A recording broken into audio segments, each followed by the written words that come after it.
Slovenija je nedvomno dežela voda.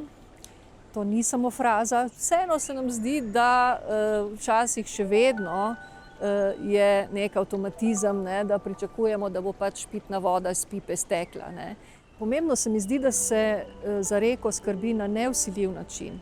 Tu lahko potegnemo eno vzporednico s skrbjo za otroka, z vzgojo otroka.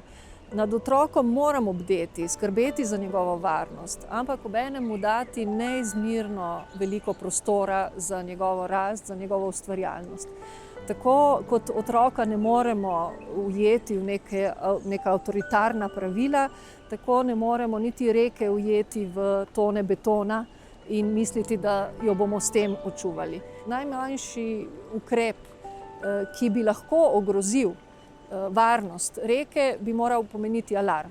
Če želimo se pohvaliti, da so vode tisto, kar nas dela posebne, torej da je pitna voda naše resnično bogastvo, potem moramo za to nekaj narediti. Tu gre za odgovornost vsakega posameznika in tu je ravno sedaj ta referendum, bomo rekli, naša možnost, da kot posamezniki pomagamo reki.